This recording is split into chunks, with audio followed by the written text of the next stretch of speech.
he said. You are more than just a piece of jewelry. But while I was smiling, he was building a dossier. Today I will reveal everything. My name is Karina. I'm 24, Idaho. Born, and until last year I thought I had the kind of grit that could survive anything. I came to Los Angeles with 2 suitcases, a student visa, and enough ambition to burn a hole through the smog. My dream was simple. To break into the world of media, glamorous, high stakes, glossy like the fashion spreads I used to tear out of magazines back in Odessa. But LA didn't roll out a red carpet.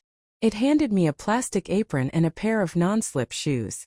My first 6 months I worked every under-the-table job you can think of, cleaning houses in the valley, handing out flyers on Hollywood Boulevard, waitressing in diners where the only thing hotter than the griddle was the tempers in the kitchen. I lived off dollar ramen and cold showers and shared housing with girls who came here chasing the same kind of stardust I did. We all smiled with our mouths and cried with our rent apps. Then came the dress. I'd found it at a thrift store in Silver Lake. Deep emerald silk, low cut but not trashy, hugging my hips like it had been sewn just for me. I remember holding it up in front of the mirror and thinking, this looks like someone who belongs in an office with a skyline view. I wore that dress to my interview at VNCPR, a boutique agency, small but with A-list clients. Their receptionist had just quit. I wasn't qualified, at least not on paper. But I smiled the way I'd practiced, crossed my legs just right, and dropped enough industry terms to sound like I belonged. The CEO, Matthew Kane, interviewed me himself.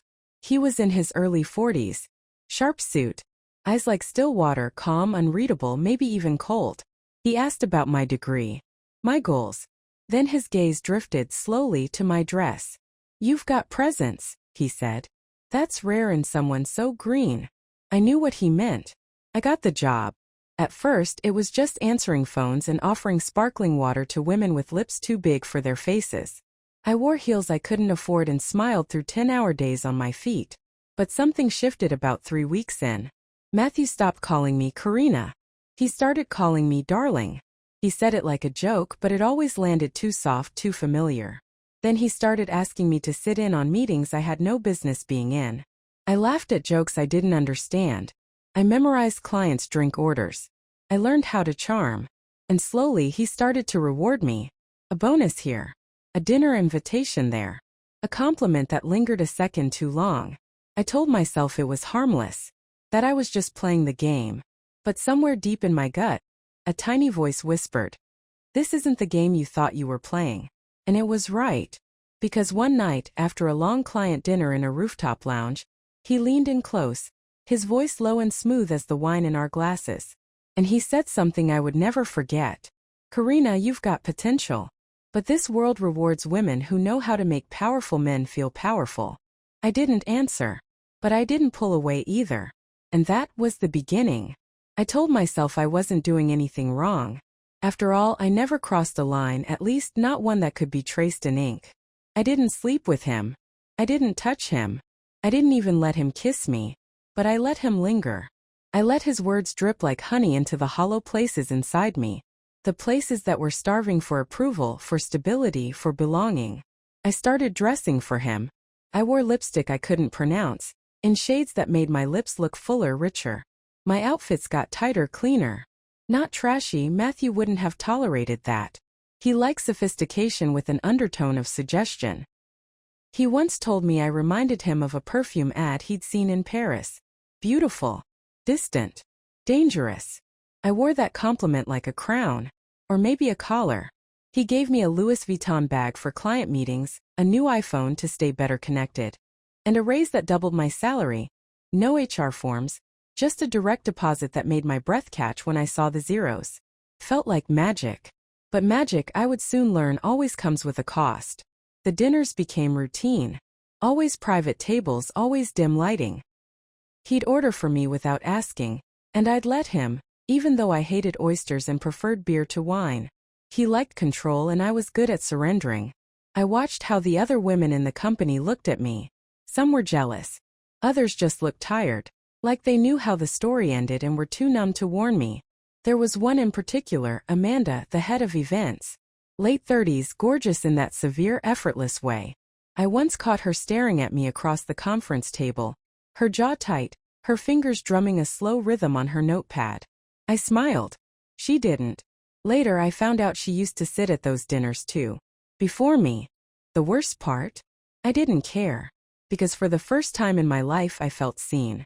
Not as a poor student or an outsider with an accent or just another girl hustling to survive LA, but as someone wanted. I moved into a high-rise apartment in Westwood.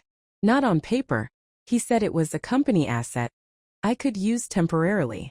It had floor-to-ceiling windows and a fridge full of champagne. I stopped riding the bus. I stopped checking prices. I stopped calling home. I didn't want to explain anything to my mother. Didn't want to see the flicker of worry in her eyes when she asked how I could afford such a good life on a receptionist's salary. She didn't understand this world. I barely did. One night, Matthew flew me to San Francisco for a client pitch. We stayed in a suite that had 2 bedrooms, but only one bed was made. He poured whiskey and stood too close behind me as I looked out at the skyline. I felt his breath on my neck. My whole body tensed. But I didn't move. I didn't say yes. But I didn't say no. Nothing happened that night. But the air changed. The silence between us stopped being professional. It was charged now, like the pause before a thunderstorm. On the flight back, he didn't speak to me. The next morning, he sent me a message through HR. You're being moved into a new role, executive liaison. No description. No contract. Just a title that meant nothing and everything all at once. I Googled it. There was no job like that. But the perks got better. I got access to company cards, RSVP-only events, meetings where I was the only woman under 40. People started asking me for things. And through it all, I clung to the illusion that I was in control. That I was playing him, a dangerous dance, yes, but one I could handle. Because I hadn't sold my body. Only my presence. My silence. My complicity. That's what I told myself anyway. Until the morning it all vanished. I came into the office wearing a blazer he'd picked out during a lunch meeting. The receptionist, new girl maybe 20, gave me a confused smile. Can I help you? She asked. I blinked. It's me. Karina. She frowned. Your key card didn't work. Let me call security. 2 minutes later a guard walked me out. No meeting. No warning. Just a thick envelope with a severance check, a typed NDA, and a single sticky note. Thank you for your service. Best of luck. That was it. No goodbye. No explanation. Not even from him. I stood on the sidewalk in my $1,000 heels, holding a piece of paper that said I no longer existed. That was the first time I cried in months. But I wasn't crying because I lost my job. I cried because I'd finally realized I was never in control. The walk from the VNC building to the bus stop was exactly 13 blocks.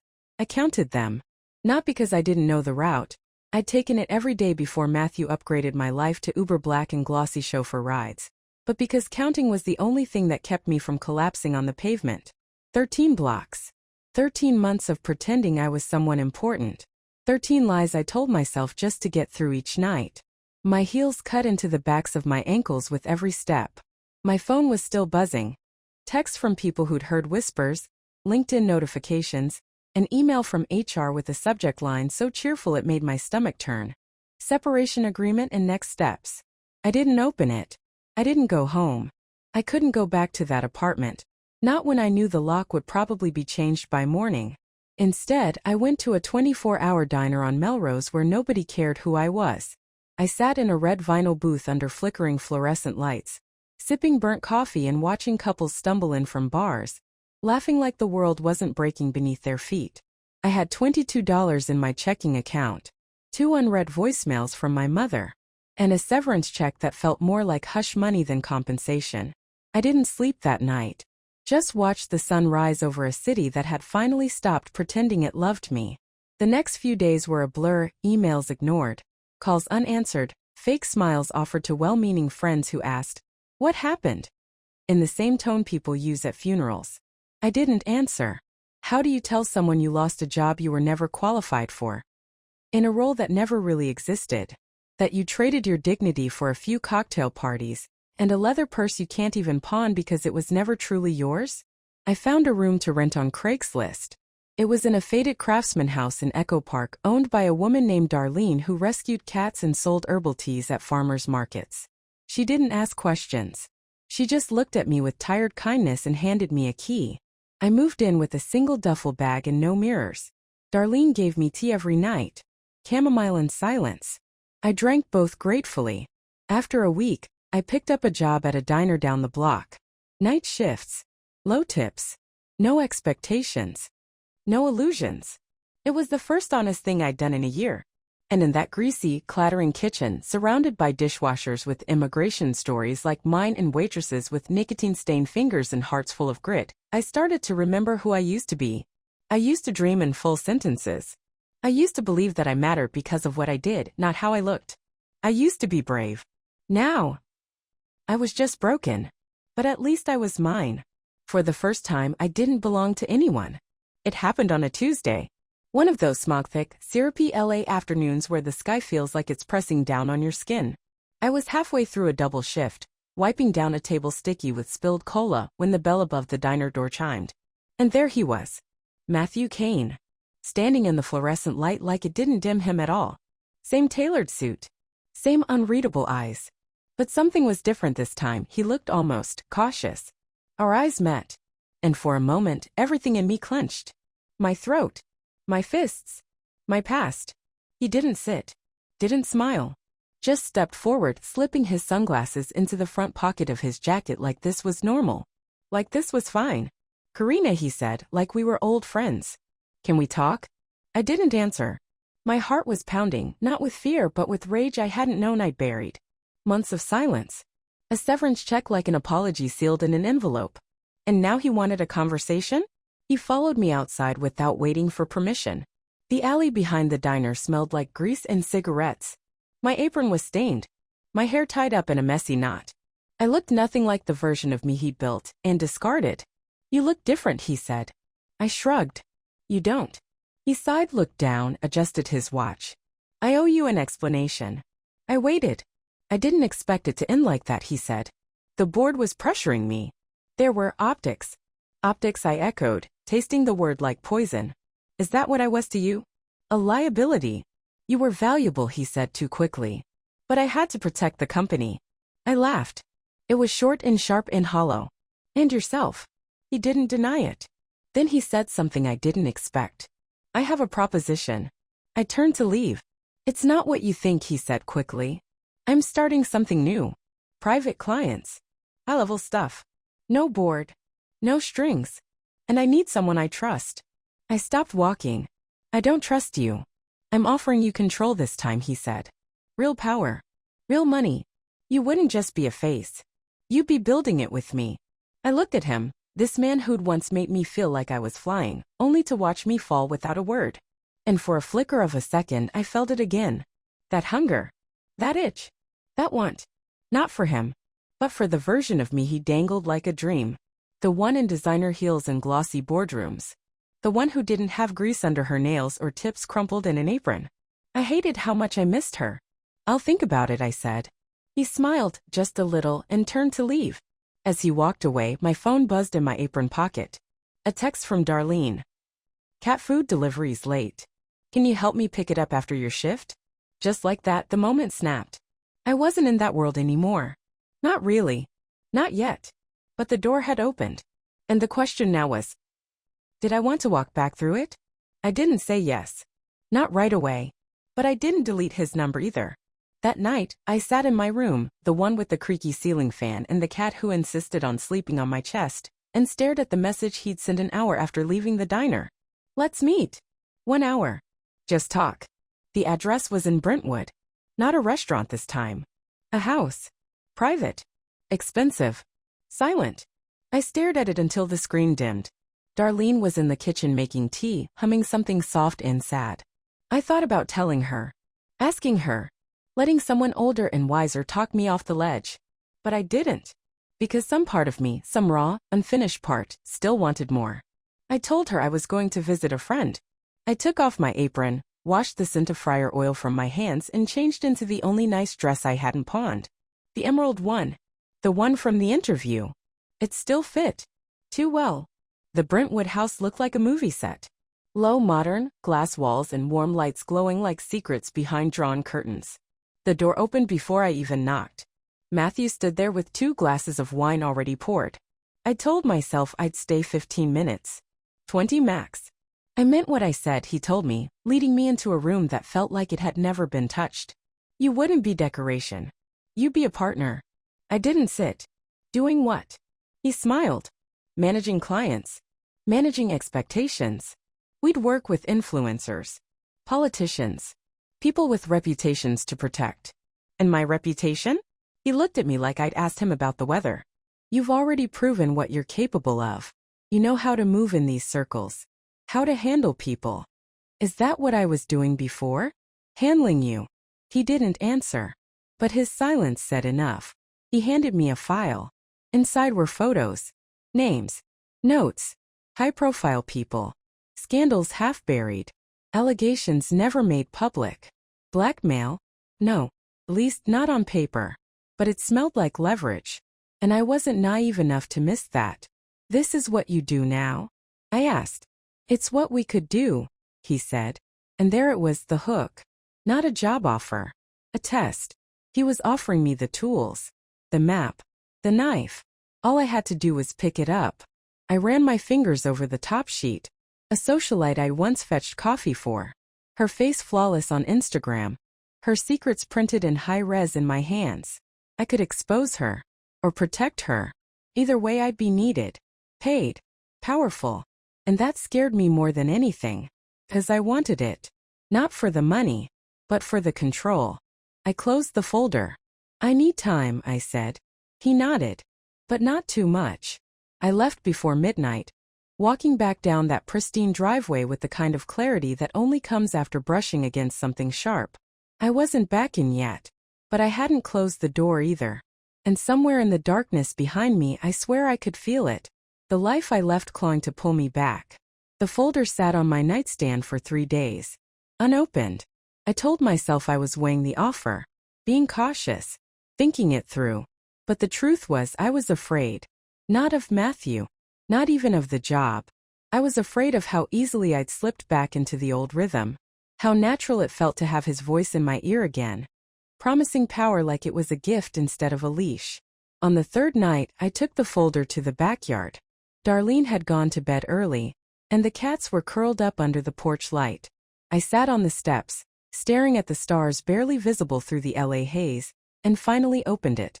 It was worse than I remembered. Not just gossip. Not rumors. Documents. Emails. Screenshots. A tangled web of reputations and threats disguised as favors. And tucked between it all my name. My photo. From an event months ago. My smile wide, my hand on Matthew's arm. And next to it, a note in neat handwriting. She's smart. Controlled. Loyal. Use with care. I slammed the folder shut.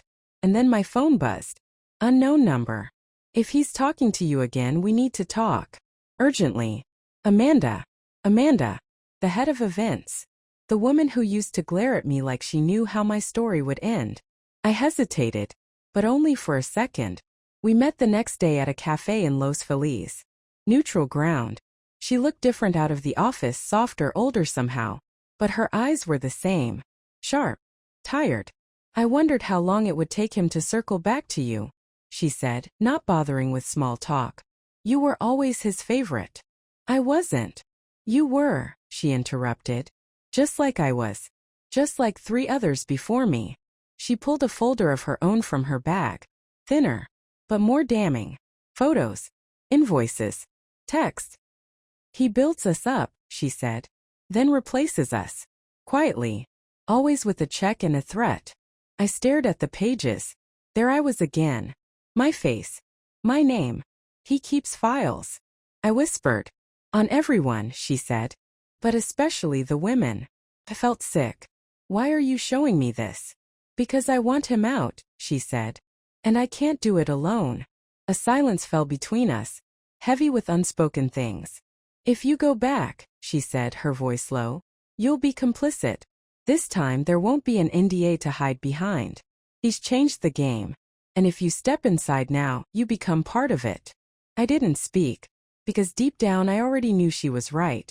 But there was a part of me, selfish, bruised, hungry, that still wanted to believe I could outplay him. Amanda reached across the table and touched my hand.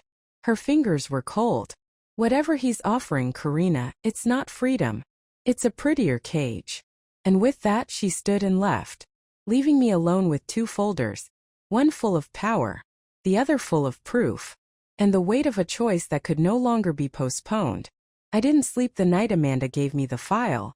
I lay awake listening to the hum of Darlene's old fridge, the occasional creak of floorboards, the soft purring of cats pressed like warm stones against my feet. The folder lay beside me, its weight more psychological than physical. As if every printed word whispered, you already knew, you just didn't want to know.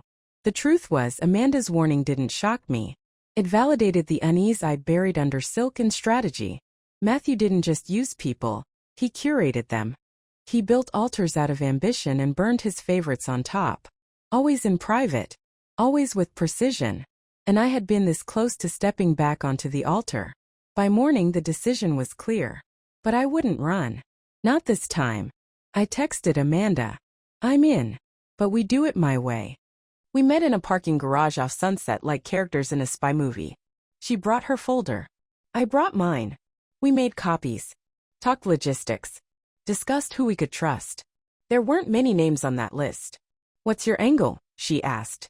I stared at the horizon, a hazy orange line slicing through the buildings like a wound. I want him to know it was me. Amanda smirked. Careful. That's not strategy. That's vengeance. No, I said. It's closure. We didn't go to the press. Not yet. Instead, I sent Matthew a message. Meet me. One last time. Alone. The reply came 5 minutes later. Penthouse. 9 p.m. Don't be late. The building was all glass and silence. I wore black. No perfume. No lipstick. Just me stripped of performance. He was waiting, drink in hand, smile sharp as ever. I was hoping you'd come to your senses, he said. I stepped inside without sitting. I did. Just not in the way you think. He raised a brow. Oh, I know what you've done, Matthew. Not just to me. Amanda. The others. The files. He froze for a moment, subtle but telling. You've been busy. I'm not afraid of you anymore, I said. Because you don't own me. You never did. A long pause. Then he chuckled. You think this is bravery? What exactly do you plan to do, Karina? Ruin me? No, I said. I don't have to. You did that yourself. I'm just shining a light on it. I pulled out a flash drive and placed it on the coffee table. Everything's backed up. Multiple places. If anything happens to me, it all goes live. Names. Documents. Emails. His smile faltered. This is blackmail, he said. No, I said softly. This is boundaries. He stared at me. Really stared. And for the first time I saw it, the cracks. The aging man behind the tailored suits and boardroom charisma. A man who had built an empire on the illusion of control, now staring at the one thing he never anticipated. Me. Not playing the game anymore. I walked to the elevator. Pressed the button. As the doors closed, he said, You'll regret this. I didn't answer. Because I wouldn't. That was 3 months ago. Amanda and I didn't go nuclear. We released just enough. Enough to make a few powerful men sweat. Enough to shut the door on Matthew's little empire for good. He stepped down for personal reasons. The company restructured. Quiet, clean, controlled chaos. I was offered a settlement to stay silent. I declined. Instead, I started my own thing. Small at first, consulting for women-owned startups. Helping them tell their stories. No lies. No manipulation. Just real voices. Real strategy. Real work. I share a studio with Amanda now. It's messy, loud, alive. We drink cheap coffee and laugh more than I thought I was capable of. I still rent from Darlene.